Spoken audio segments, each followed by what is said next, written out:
Welcome to the Wits About Us podcast, episode 3, where we connect women and their parents and caregivers to information and resources to help them succeed in a traditional trade apprenticeship.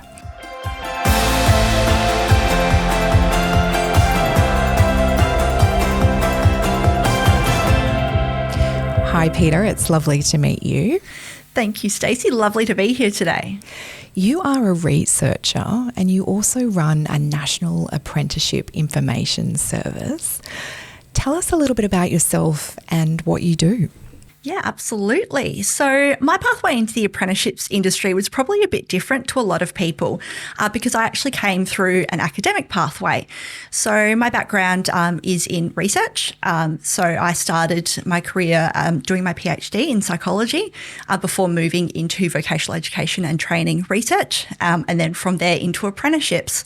Over the last 6 or 7 years, I've been working at a national information service about apprenticeships and traineeships. So working really closely with students and job hunters, employers, and people across the Australian apprenticeships industry, just to help them out with information that they need to help them on their career pathways.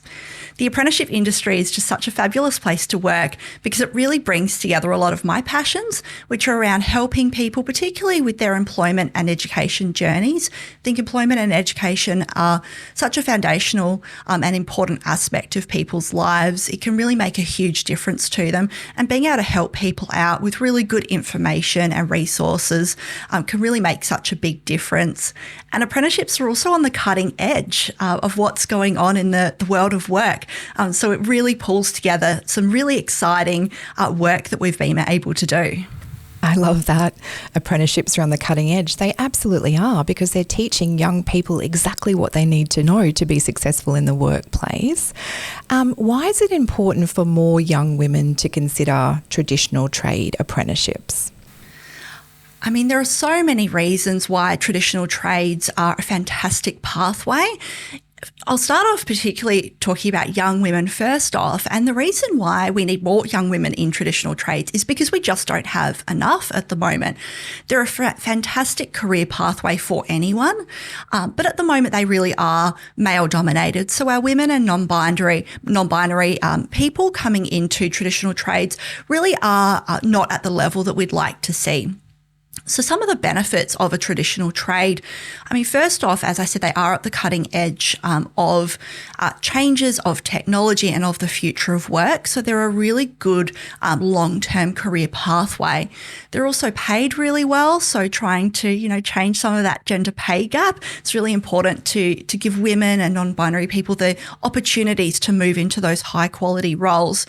And we also have a massive skills shortage across our trades. So they're really good careers for someone to go into and to be able to, have that kind of sustainable career option for the rest of their lives. So they're an absolutely fantastic option for a lot of people.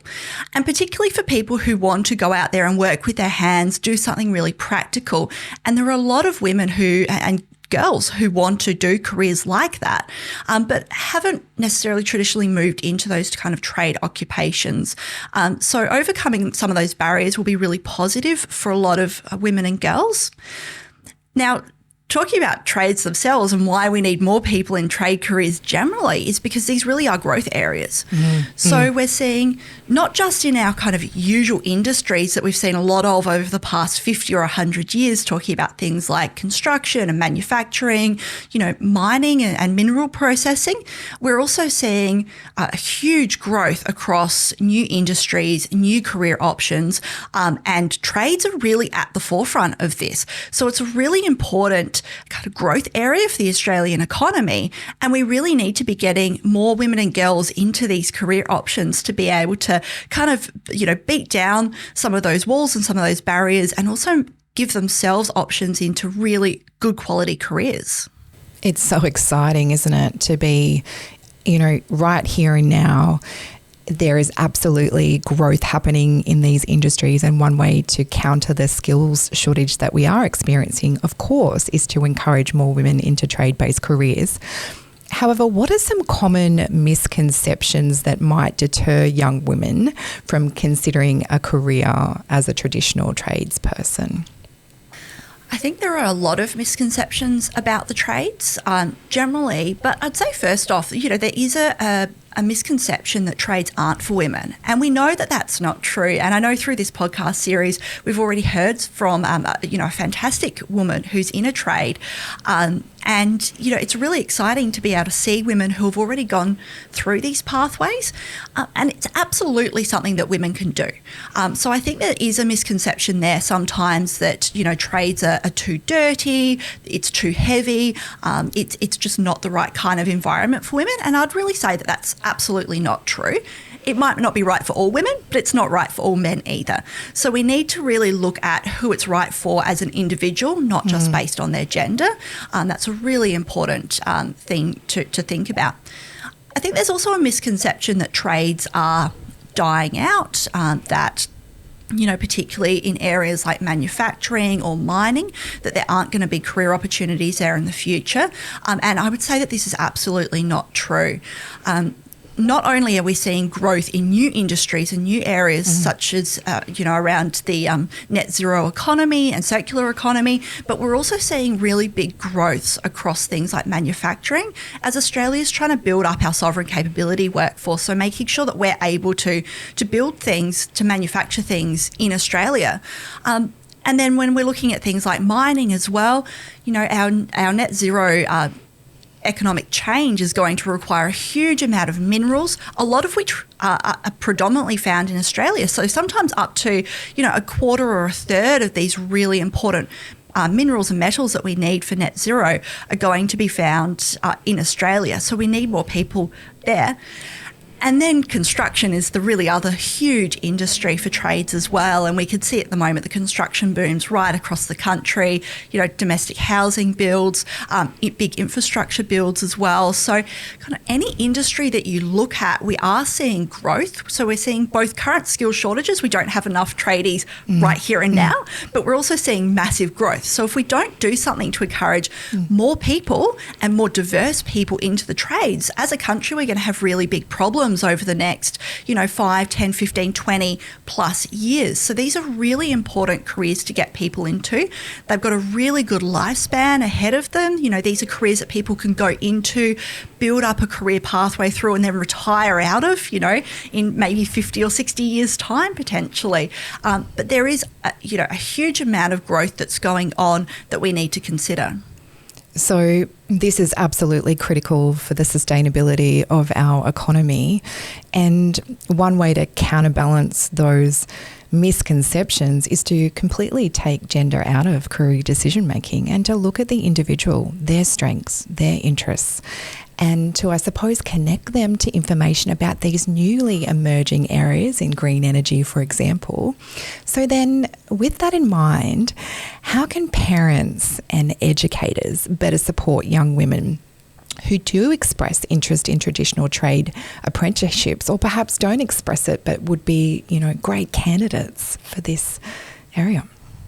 Yeah, absolutely. Look, I think there's so much that parents and educators and other, family and friends can do to support young women right from the time they're born through to that point where they're making that career transition. So we know that parents are the main influence on their children's career decision making. So that's a really important thing to consider. If you are a parent of a young woman, you're the person who's going to be influencing their choice more than anyone else that's around them. So that's a really important responsibility. There are a few things that you can do, or quite a lot of things that you could do to encourage your daughters or your children into their career decision making. So firstly, I would say that exploring strengths and weaknesses, exploring different kinds of career options is really important. If you've got a daughter who's at school who is potentially looking at what subjects she might be wanting to do through year 9, 10, 11, 12, I think there's a lot that you could do to express first off that you're happy for her to go into anything that she wants, even if she will be the only girl in the class or one of a few. Go and talk to teachers, to a career advisor or a career counsellor who might be in that school environment about what that might look like and why she might want to be considering going into those areas. There are a lot of other options you can look at in that school environment as well around work experience. So we know that when young men are going into a trade, often they're connected up through their networks, so through their parents or through their friends, and they're connected up directly with employers to do work experience or then even to go into their apprenticeship. But we know that young girls typically don't have that same opportunity. So consider if you are able to support your daughter into exploring that career pathway. It might not be straight into that apprenticeship employment option, but maybe you've got a friend, a family member or a neighbour who works in a trade who's able to take your daughter on for work experience, and you can make that connection or even start a discussion with them about what that career looks like. The pros and cons. We know that every job has great parts and, not so great parts. So having those realistic discussions about what that might look like, and being able to really explore those different types of pathways. So I think those connections are really important. I think expressing that you're willing for your daughter to go into those pathways is important, and just having those discussions at home about what she may like doing, what careers might connect up. But I'd also say, if you want to go a bit above and beyond these kind of general discussions, there are so many resources out there that can help parents and students and job searchers looking for information about what their options are. There's the National Careers Institute, which has information Australia-wide. There's also Careers New South Wales, which has fantastic information, including being able to connect up with someone working in the industry for a discussion around what that might look like. And I think that's a really powerful tool to be able to have those discussions and find out a bit more information. A lot of people have misconceptions about what things look like, particularly around the trades, and these ideas that, they're very repetitive, that they haven't changed over time. We know that that's not true. Working in the apprenticeship sector, of course, we know that that's not true, that these things have changed a lot over the years. But of course, for someone that's not connected up with that, it can be really difficult to understand what's going on. So being able to connect up with someone who's able to have those discussions is really important and can be a real eye-opener for parents as well as for younger people who are considering career pathways. That is so interesting, and some absolutely amazing resources out there where you can even have a discussion with someone in the industry. It's just fabulous. What are some of the skills and competencies that you would say that traditional trade apprenticeships can provide that are particularly beneficial for women in the workplace? Yeah, so traditional trades, I think they do have that perception of being really manual and repetitive, but that's not really the case across a lot of them anymore. Particularly in things like electrical, plumbing, carpentry, which are some of our really big trade areas, but really across the breadth, you are having to evolve or develop a lot of cognitive abilities. So things like communication skills. We know that tradespeople have to be able to communicate really well across and within their teams and with general public people a lot of the time. So that's a really important what's often called a soft skill, but isn't really very soft because it's absolutely vital across your career, but also in your personal life. A lot of critical thinking skills. So most of our tradespeople are actually going in to a workplace where they're having to solve problems.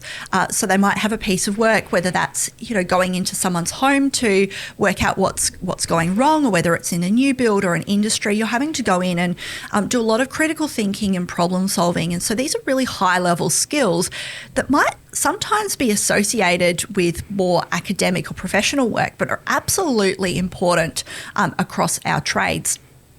But I think the great thing about a trade is that it is really practical and applied. So even though it's not always completely hands-on anymore, we are using a lot more technology and those kinds of elements across the work. You are actually able to go out and do something with your hands, do something practical, and pull all of these things together to build something or create something. And a lot of tradespeople that you talk with will talk about the passion that they have for being able to do something practical, but also the satisfaction that they get once they are able to build something or solve a problem, find a fix for their client, within their industry. And these are really important competencies and skills that people can apply across their entire life. but also starting off in an apprenticeship that they can build on throughout their entire career and end up potentially, as a supervisor, a building manager, into a lot of different types of higher level roles. That I absolutely concur and can echo your thoughts there. I worked in the MyGas recruitment team for some time, and the host employers, when we interviewed them in relation to what they were seeking in a candidate, would often reference personal skills prior to technical skills. So they would say things like communication, problem-solving skills, critical thinking, like you mentioned, but also attitude. They wanted someone that was passionate about the trade, that was going to turn up and learn. And then they were happy to teach the technical skills on the job. And that's the most wonderful thing about an apprenticeship. You're getting paid to learn. Tell me a little bit about your experience or your understanding of how critical that is in terms of undertaking an apprenticeship and learning those skills on the job. Yeah, look, an apprenticeship is a learning opportunity first and foremost. So you are working for an employer, and that's really important. The employers will absolutely tell you that as well, that it is important to work. But it is a learning opportunity. So being willing to show up, to have that attitude, to understand that you are learning things is absolutely critical for a positive apprenticeship experience, both for the employer being able to teach you, but also for the apprentice being able to take that on and progress. So you think some of our trade apprenticeships are up to 4 years in duration. So you've got a lot of learning that you're going to be doing over that time. So you do need someone who is passionate about learning, who's willing to take that on, kind of willing to start from scratch, start at the bottom and work their way up a lot of the time. Now, there, of course, are people that go into an apprenticeship with some skills already, particularly if they've done a pre-apprenticeship beforehand. But it is, first and foremost, that learning opportunity to be able to develop your skills on the trade. So having those softer skills, the communication, the problem solving, the good attitude, and being able to demonstrate that to an employer before you start, that as you say, Stacey, that's absolutely what employers are looking for. To be able to take on. I think one of the things that we can sometimes forget in an apprenticeship is that while you are working and learning on the job, you are also going off and doing your off-the-job training towards the qualification that you are developing. So it can take a bit of time management and a lot of dedication to be able to do that. When you are going into that apprenticeship, you do need to have those expectations that you are going to be developing those skills along the journey. And I'd say that also brings me to another really important thing that apprenticeships are training young people up for really well, is that lifelong learning journey that they're going to have. So we do know that people are going to have to keep learning over their careers. We're already doing it. People who are out there working right now are learning new technologies, they're learning new skills as they go, and that's going to become more and more critical. And the apprenticeship really sets people up for that. So having that attitude, that willingness to jump in and learn and develop the skills that they're going to take throughout their careers is absolutely what we're wanting to see. That's such a great point, because essentially by doing that apprenticeship and learning to learn and developing that desire to learn is something that is so critical for the rest of your career. I want to talk about career development and how sometimes we look at a career as a linear pathway, and how sometimes we think that if we step into a trade career, we can't go to university, or if we step into university, we can't go to a trade career. Are people seeking out your services in terms of information that are at a different stage of their career? Perhaps they've done something else as a younger person and now they're moving into it as an older person. There's not a dichotomy. It's not either or. It can be both. Absolutely, it can be. There are so many pathways. As you're saying, it's not linear. It's not a direct path. We know so many people that contact us have gone through different pathways already. In fact, when we're looking at female tradies, what we see a lot of the time is that they are a lot older than their male counterparts. Right. And part of the reason for this is probably that they didn't pursue a trade straight out of school like a lot of young men do, because a lot of these misconceptions and stereotypes around women coming into trades. But that once they've got a bit of experience, they've built up their self-confidence, their belief, that they are then going what some people call back, but going back to start an apprenticeship. So starting again at that, entry-level position, but with a lot of other skills. So potentially they have gone and done a university qualification, or they might have gone to TAFE for a training provider and done a qualification in a different type of industry. Maybe they've gone and worked in that industry for a while and then realised that actually this isn't for me. I don't like sitting at a desk all day. I do want to go out and do something with my hands. And so we are seeing a lot of women who take that non-linear pathway into a trade apprenticeship. But once you're in an apprenticeship, that's not the end. By no means is that the end. There's a lot of other study that you can do, whether that's formal qualifications, so a different type of vocational qualification, or a university degree. Often, if you do move through the vocational education system, you can get credit for parts of your qualification if you go to university. So there are integrated pathways across both systems that you can consider. There's also a lot of other types of personal development, non-accredited training, for example, that a lot of tradespeople are doing as well. So there are so many different pathways. And then in terms of the actual occupation itself, kind of beyond that formal learning, a lot of tradespeople end up in supervisory roles, in management roles, owning their own business, for example. That's an absolutely fantastic pathway. And when we're talking about things that women value in a workforce around being flexible, owning your own business is such a great opportunity there as well. But a lot of tradespeople aren't going to stay on the tools for their entire career. It's great if they want to. We've got some really, high quality technical specialists out there on the tools, which is fantastic. But there are opportunities to move around within industry, within different types of occupations, take a lot of those skills that you've developed in your apprenticeship and apply them across different types of roles, whether it's in the same industry or moving somewhere else as well. The employers that I'm talking to, employers of tradies, they're telling me they're seeking more and more professional development in leadership, in management, in human-centred skills. And that's something that my training offers, the subsidiary of MyGas. And we're seeing more hosts who have moved into those supervisory areas coming in to do that training, which is wonderful to see. So with that in mind then, how do you see the landscape of traditional trade apprenticeships for women changing in the next 5 to 10 years, particularly given there's a groundswell and people are really interested in moving into these areas?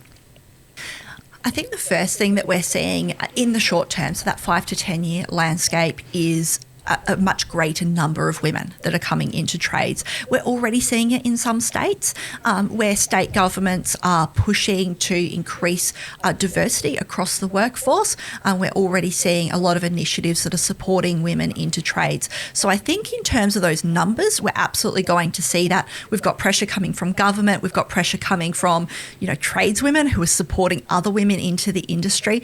And we've got that pressure from the economy in general, and those skills shortages, where employers who may not have taken on a female apprentice in the past are really needing to explore and looking to explore their options on who they can take on into those apprenticeship positions. So I think first off, we're going to see a much greater number of women coming into trades. And along with that, I think we're going to see a lot of benefits for the trade workforce. We're going to see some cultural shifts. I think, it's one thing that there has been a lot of discussion about in the past around some of the trade workforces having quite a blokey culture and that being off-putting for women. But we're already seeing a lot of movement to stop that, to, improve the culture, to make sure that it is a welcoming environment. And I think that's already happened and is continuing to happen a lot throughout a lot of this workforce. And then along with that, we're also going to be seeing some really rapid changes in what tradespeople are actually doing. So, of course, you can't go a day without hearing about AI at the moment. Yes. Technology is rapidly changing what's going on across the entire economy across all occupations. But these kinds of shifts are going to be affecting people who are working in the trades through what they're actually doing, the types of work that they're implementing, the programs and the tools that they're using in their day-to-day job, and then of course in the types of training and skills that they need to be able to do that.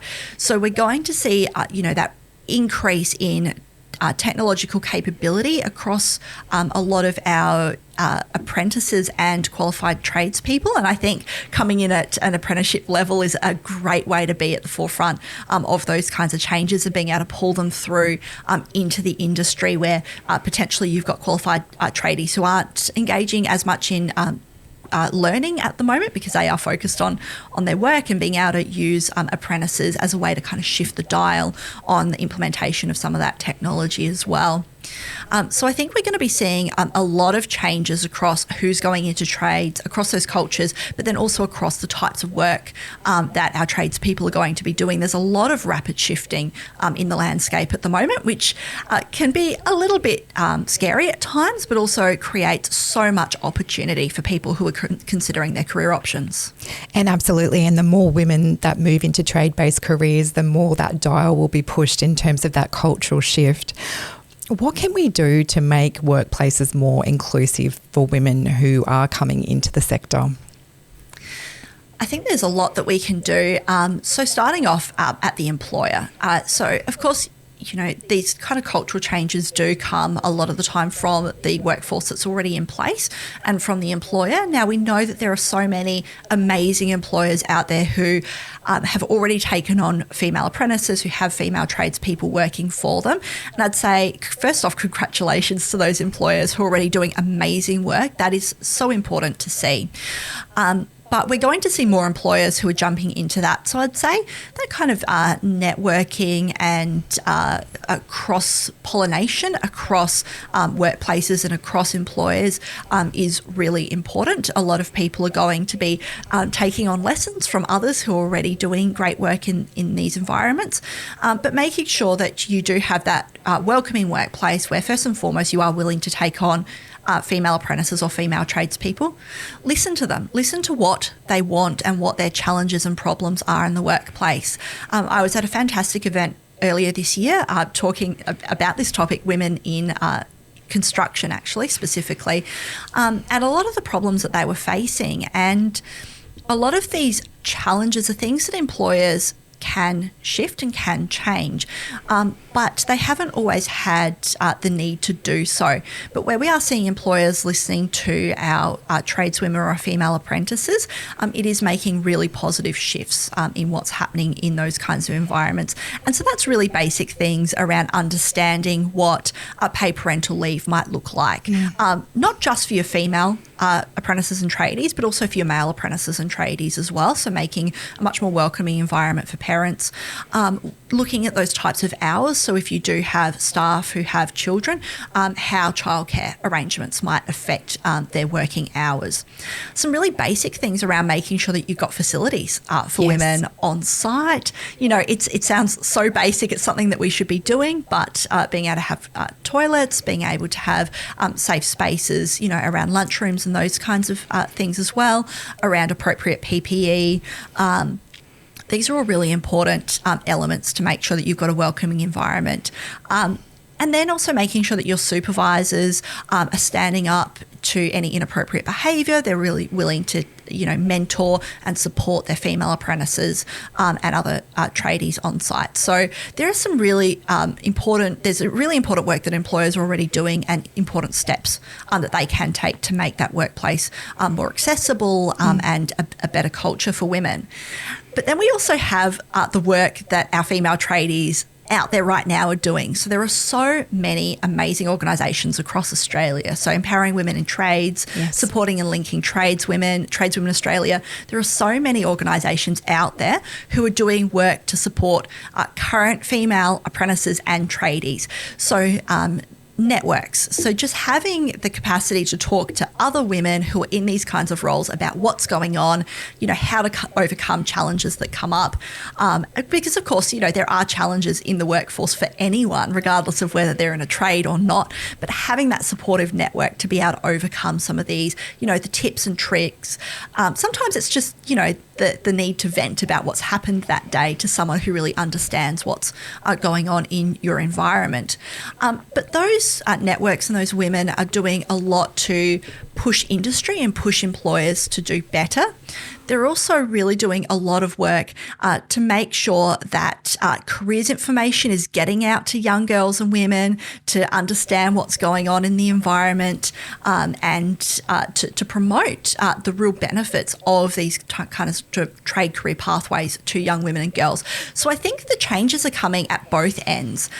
You're getting the employer movement, and you're also getting the female tradie movement as well. Thank you, Peter. And it's lovely to hear that it is coming from both ends. And particularly, I think, important that it gets endorsed from the board level of an organisation and it filters right through the company. On that note, we can see the shifts culturally within organisations. We're starting to see a shift economically. How is more women in trades going to impact Australia and our workforce needs?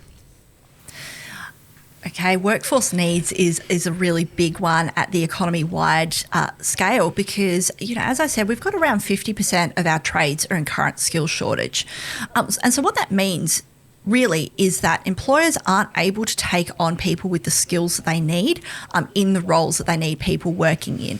And this is impacting productivity. It's impacting innovation. If employers aren't able to get people to do those kinds of jobs, then they're going to be, first off, overworking the people that they've already got, which means that you don't have any space to make changes, to do the types of projects that employers might be looking to do outside of their core business. So those innovation elements. But it also might mean passing over different types of projects that might come their way as well. So they're unable to be as productive as they may wish to be.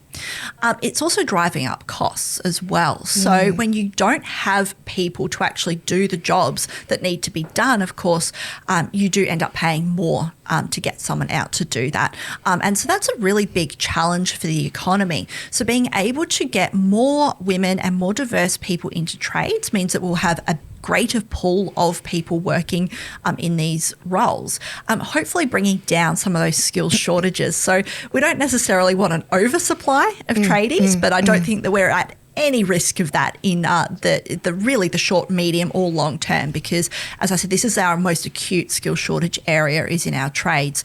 And we've got massive future demand projected as well. So we need to do a lot of work really rapidly to get more people skilled right now, but then also retain them in the industry for the long term and continue that pipeline of skilled workers coming through. And then what this means as well at an individual level is we know that the trades are one of our higher paying industries or occupation groups. And so you're able to get more women into roles that are paying well, which does mean that we're going to be driving down the gender pay gap, which we know has been really stubborn across history, essentially. So that's one really important way to be able to close that particular gap. And that means that we're going to have more women who are able to have greater purchasing power, so going out and, buying houses, buying nice cars, those kinds of things. So again, real benefits on the economy, but also at that individual level, having women who are in a strong financial position for themselves and being able to continue to drive changes that we need across, across their purchasing power. So things like being able to influence childcare arrangements and be able to pay for those kinds of arrangements, but then also with what they want to do economically for themselves as well and for their future. So we're going to see really good benefits, the more women we can get in, the better it is for the women, but also the better it is for the employers and for the Australian economy as well. And that's why we're seeing governments really trying to drive change across this. So, you know, we talked a moment ago about the change drivers from employers and from women, but we're also seeing that from government as well, because they are recognising the larger scale impacts that having more women in trades will have. What are we seeing from government at the moment? Yeah, so I mean, it does vary across Australia, but at a national level, so our Australian government is really investing in the future of apprenticeships. So we're going to be seeing some bigger changes in the future in the next year or so around what that looks like. But in the shorter term, we are seeing investment in mentoring programs and support programs for women in trades, which is a fantastic initiative to see that happening. And then as we move into newer arrangements in the next year or so for supporting apprentices, we're going to see that really enhanced as well, seeing hopefully greater career guidance and support for girls who are considering apprenticeship careers, but also that support to get them into a job and then support once they're on the job as well. So that's really fantastic to see that kind of investment. Apprenticeships and skills are really at the forefront of the Australian government program changes at the moment and that mindset. So we've seen that really good recognition. And then at a state level, we're seeing a lot of work across Australia. So we've got state governments that have implemented things like skills guarantees. We're also going to be seeing that federally as well, where we have requirements around apprentices and trainees working on government contracted projects and programs. And then we already are seeing, and we're going to see gender quotas as part of that as well, or other types of diversity quotas. So employers are going to be required to take on apprentices and to take on female apprentices and tradies in government funded work. And so that's a really significant driver when government's actually putting kind of KPIs on their funding around driving more women in these trades. So we're seeing a lot of work across different types of elements from the government. We're also seeing then at the other end around careers. So careers programs in schools, we're seeing governments really investing in our school students, making sure that they have really good careers information. And so that's typically at a state level. So it is varying place by place. But we are really seeing a lot of that kind of change and drive from government around making sure that young people have the information that they need to make good career decisions. And hopefully a bit more in the future, information that parents need to help their children make good career decisions, because I think that's an element that at the moment is really only starting to emerge, but I think is becoming bigger at the moment as well. So that support for parents being able to help their children. Yes, so important career development for students at those critical times when they're making subject selections, for example, which you mentioned earlier, and also for parents. What I find interesting is that there's a lot of discussion around, people that are practical and hands-on going into trade-based careers. However, I read a really fascinating newspaper article the other day about a young woman who was very academic and in fact scored very high scores in her AATIS, however chose a trade career. So what can we do more to encourage academic people or people who see themselves as academic into trade careers? What can we do? Yeah, I mean, that's such a great question. And I think that's something the entire industry is grappling with at the moment. I'd say first off that being academic and wanting to do a trade and do that kind of practical work, they're not mutually exclusive. Exactly. So we do need smart people going into trades. We need all kinds of people going into all kinds of different careers, because the more diversity that we have in there, the better it is for innovation, creativity and productivity as well. So I would say first off, a lot of our trades do have really decent requirements for their training. So as I said earlier, you are working on the job and learning on the job, but you're also going and doing your off-the-job training. And that does require really good language literacy and numeracy skills. And in some of our trades, it requires really, really good math skills to, for some of us, a bit of an intimidating level sometimes. So particularly in things like, electrical, there's a lot of maths involved in that. In carpentry, if you don't know your angles, you're going to have really big problems, but there's a lot of other maths that goes on in that trade as well. Just to say it's angles is a bit reductive, but there is a lot that needs to be done there. And across a lot of our trades, what we're seeing is, in fact, a lot of employers who are looking for people who have finished school, who have done well at school in those science and mathematics type subjects going into trades. So I think when we're thinking about, finishing school and what pathway do we want to take, is it university, is it going to TAFE or a training provider, or is it an apprenticeship? We need to think about what really fulfills us. For some people, that's studying from books and listening to lectures. I have to admit that I'm one of those people. I really enjoyed going to university. I would have a really bad time if I tried to go into a trade, but I really appreciate the types of work that goes on there. And I know a lot of people who much prefer that type of work and that type of learning where it is hands-on and applied and practical.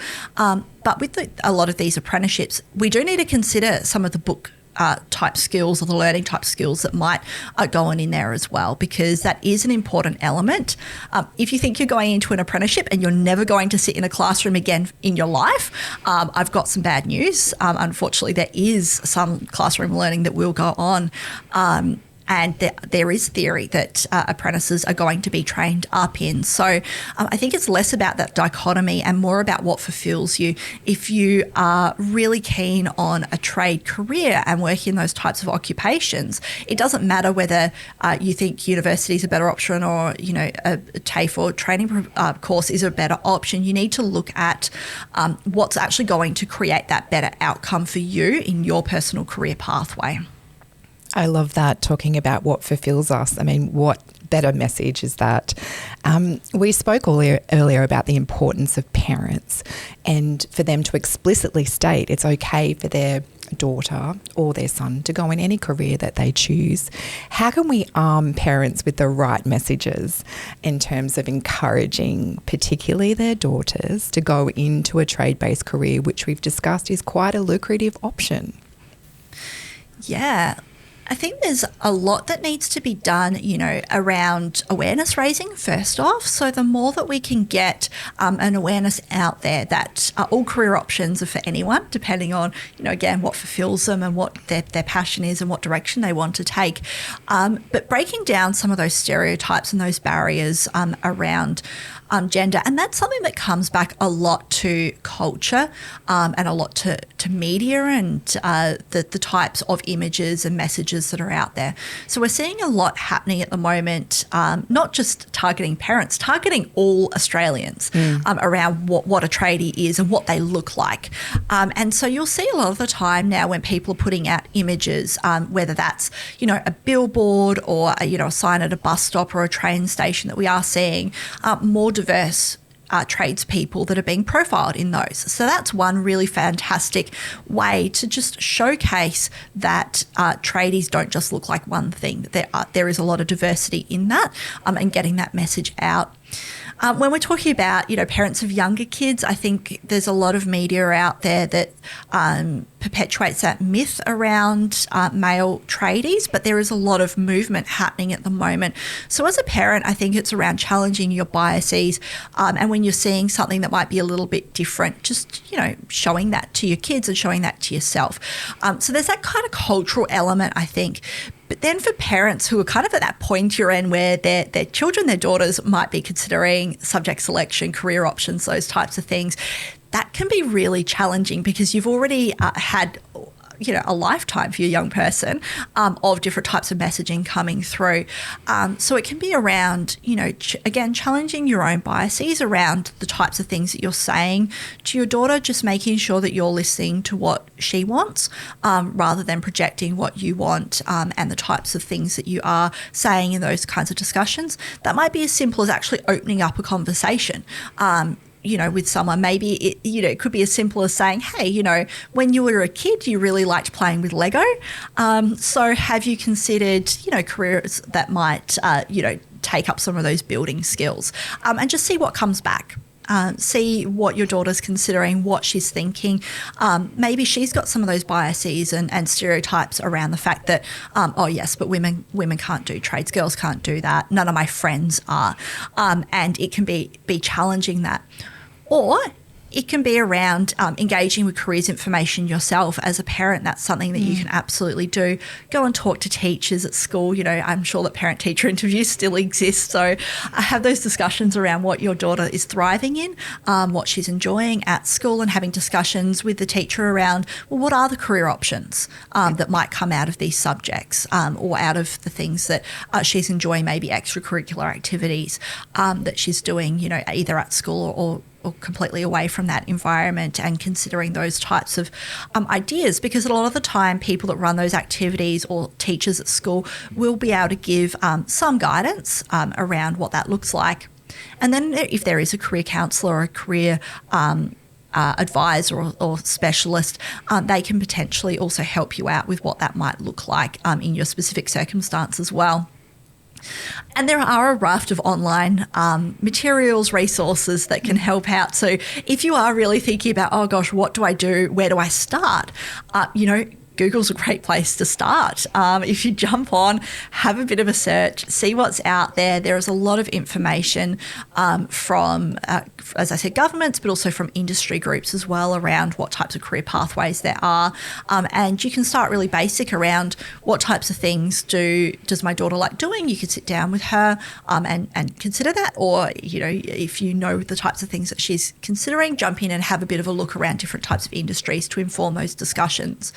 But a lot of the time, this influence really is coming through everyday discussions. It's not necessarily a parent sitting down with their child and say, hey, you need to do X, Y, Z. It can be around the types of language you use about, you know, aspirations. Maybe it's that, you know, university is better, or it's a, you know, higher education option with the implication that maybe an apprenticeship or, you know, a vocational education option is lower, which is really not how that should be considered. So language really plays a big role, and considering how you're talking with your daughter could just be the tipping point. Such great advice, and it's almost about taking a curiosity mindset, being curious and suspending assumptions you have about your daughter. So things that you think will play out, and being curious, asking open-ended questions, exploring the resources on the internet to get more help in that way. So to be kind of broader in your consideration of careers that she might be interested in. Peta, tell me a little bit about the research that you do. What's your topic and what are you exploring? Yeah, so we've done quite a bit of different research over the years, but a couple of projects that I think really are relevant to this discussion. So we did one project which is around how young people are finding information about careers. So where are they going? What do they like looking at? And what's really resonating with them? And something that we found, which was really very surprising for us, was that young people really like hard copy resources. Wow. Yeah, we were really blown away at this, because we thought, you know, young people, digital natives, jumping online on their phone for anything, you know, I guess a lot of those stereotypes that we hold about young people nowadays. But actually that a lot of young people, particularly when it comes to discussions with their parents, like being able to have something that they can take away and hold and look at and point at, and take home and hand over to mum, dad, you know, caregiver, aunt, uncle, neighbour, whoever it might be that they're having that discussion with, and say, hey, look at this, and be able to sit down and go over that together. And I think a lot of the time that our online resources don't always have that kind of touch and feel and discussion context to it. So that was a really surprising result for us in that research, that young people were really looking for that takeaway, I guess, resource that they're able to have discussions with and carry around with them. And so something that we did after that was I guess, update some of our online resources to have hard copies. So when you are going out to a career expo and talking with young people, that you can give them something to take away with them to, jog their memory when they get home and are thinking about what they took away. So I think that was a really interesting piece of research about how young people are looking at that. One of the other things that did come out of that is that at that kind of upper end of high school, so year 10 to 12 kind of age group, people already have quite strong beliefs and ideas about what they want to do in the future. And, if it's a pathway that makes a lot of sense for them, so someone who is, I guess, going down a pathway that is quite typical. So that might be a young man going into a trade or a young woman going to a university career, that those pathways are really easy to access. The information is really easy to access. But if it's something a little bit different, a little bit outside of norms, that can be really challenging to find information about or, to have those discussions about.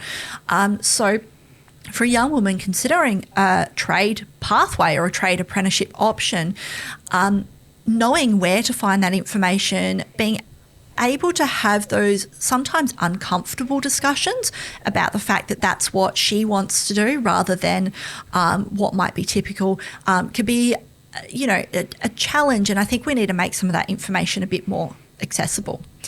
Now, the other big research piece that we did a couple of years back now, actually partly during COVID, was around parents and their perceptions of the future of work. And it was really triggered by this idea of robots are coming to take our jobs. And, robots are a thing, and even more so now, AI and technology is a thing, absolutely, and it is something that we all need to be aware of. But what we've seen over history and what we're seeing now is that changes in technology create jobs. They do also displace some roles, and they change a lot more roles than what they displace. So we are having to learn new skills, how to use new tools, new technologies. But overall, tech changes can actually be a good thing. They create opportunities, they create brand new roles, but they also do require more of that lifelong learning as well. And so we found that parents in general didn't have great understanding of career options and career pathways. It was really a lot more around stereotypes, around cultural understanding of different types of careers. And of course, parents aren't trained career professionals. We can't expect them to be. That's unless they actually are, but most parents aren't. So we need to make it easier for parents to take that career journey with their child, rather than expecting that just because they've got kids, they have that understanding. So there's been some research that shows that most people can only name up to 20 different occupations. And there are hundreds. We often say in the apprenticeship sector that there are over 500 different career options.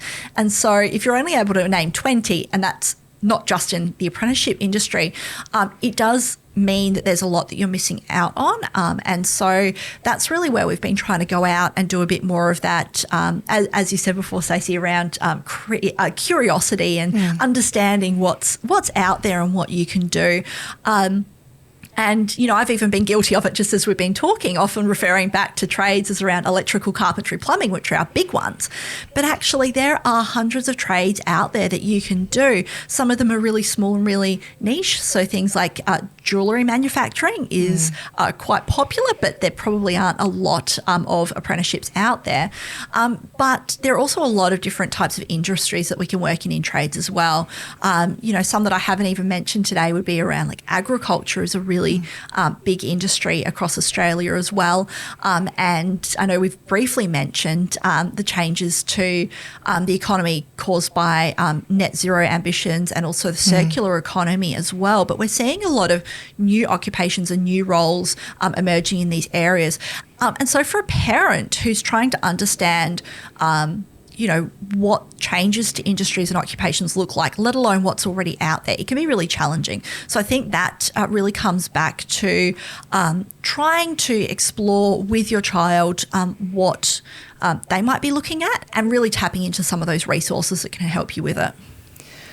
That is just such a good point. And you've pointed out the importance of another human-centered skill, which is flexibility and adaptability, particularly in an industry that is ever-changing, and we're taking into account more technology, for example.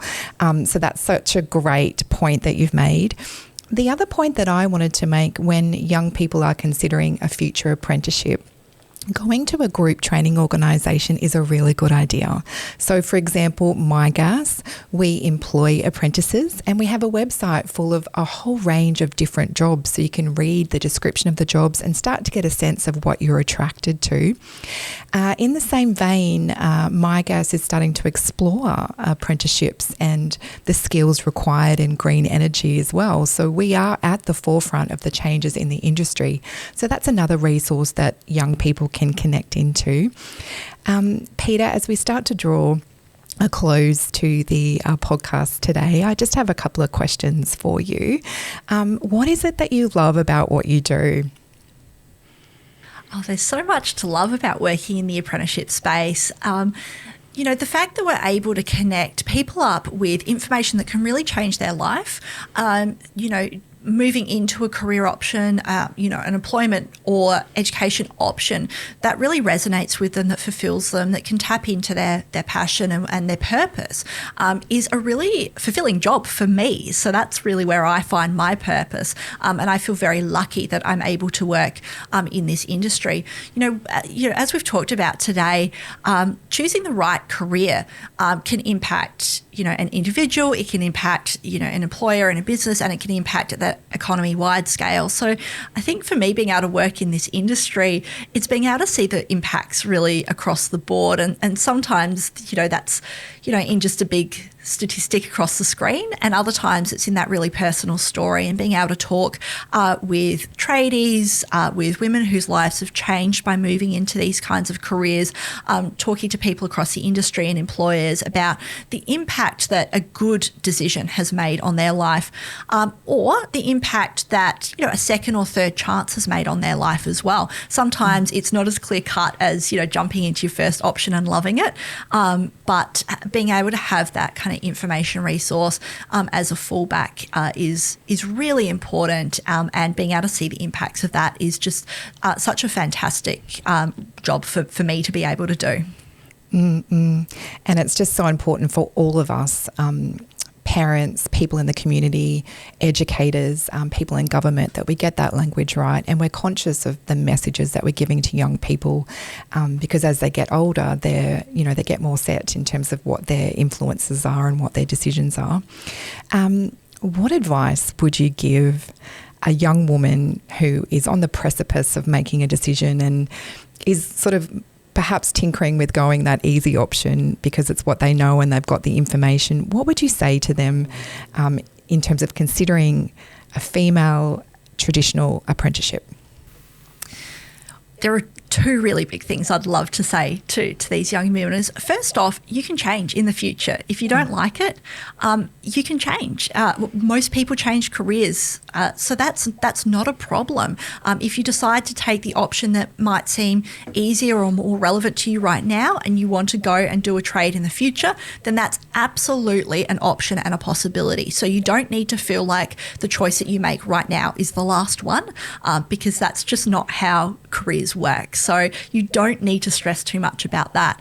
But if you really are passionate about considering a trade career as an option and you're just not sure if it's for you, I would say go and talk to people who are doing it, connect up with some of the organisations who can support you with that information, whether it is a women in trades type organisation or a group training organisation like MyGas, or one of the many other apprenticeship type organisations or career organisations out there.